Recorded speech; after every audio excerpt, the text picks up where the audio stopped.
Are you a fan of the Family Feud? Some of us are old enough, we go back to Richard Dawson and come all the way now to Steve Harvey. Fun show, two families feuding and coming up with the right answers to the different questions, and the winner gets a big prize package, $25,000. Well, tonight we're going to look at a biblical family feud, but the prize might be life or death. Hey, I'm Mike Rippey, pastor of Evangel Church, Montgomery, Alabama. Welcome to the Fire Bible Study. I want to welcome all of our regular attenders and those that study with us each and every week. Glad to have you back. Make sure you like this, share this. Look, if you're just scrolling through and you came across this, we're looking into God's Word. In the beginning, God. We believe there was a beginning and that God was there and made it happen. And it has the answers to our life. Some of you have come across this and you're searching and you're looking. I want to tell you, found in the stories of the very first book of the Bible are answers for you, for your family, for parenting, all those thousands of years ago. So join with us. Tonight it is our 14th lesson. It's June 21st as this is being premiered. If you would like all of these lessons, there's about 21 of them in total, we'll get them to you. Full syllabus where you can understand the very first book of the Bible. We'd love to do that. Just contact the church and we'll make sure that you get them. Well, those of you that have your notes, turn with me. Lesson 14, Jacob returns home for the big showdown. We're in chapter 31 of the book of Genesis. Jacob heads for home. Now, in some of our previous lessons, we've watched the antics of Isaac and Rebekah, which is Jacob and Esau's parents. They were in disunity. They pitted one son against another. Rebekah had a greater heart, if you would, was more prone toward Jacob, and Isaac toward Esau, and all the struggles that came about. We saw Jacob, the second born. Jacob means deceiver. He took his birthright from his older brother, and then he fled for his life. And Esau promised to get even.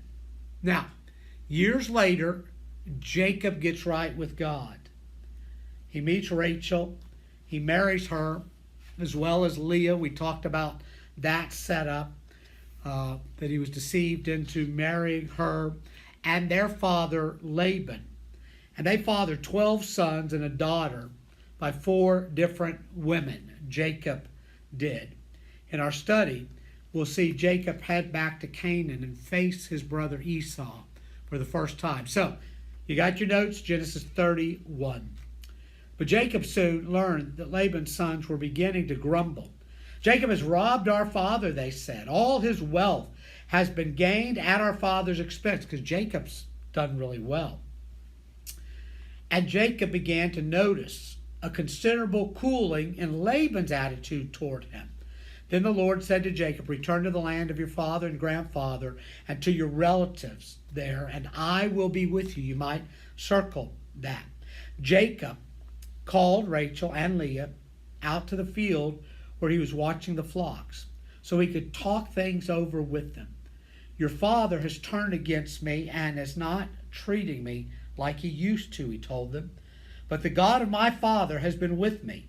You know how hard I've worked for your father, but he has tricked me, breaking his wage agreement with me again and again. But God has not allowed him to do me any harm. So, in our subsequent study, in weeks to come, we're going to see Jacob's son Joseph was very successful. He had this touch of success upon him. And it came from Jacob. He got that from God, speaking of Joseph, through his father, Jacob.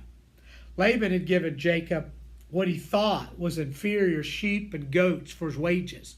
We dealt with that in the last couple of weeks. But Jacob was told by God how to breed those animals successfully, and he was now wealthy with huge flocks, while Laban's animals remained a few. God can take your little and turn it into much when you first place it in his hands. First bullet of this study. The animosity toward Jacob by Laban's family was building to a crescendo, and God told Jacob to, write this in your notes, get out of there. Just get out of there and head back to Canaan.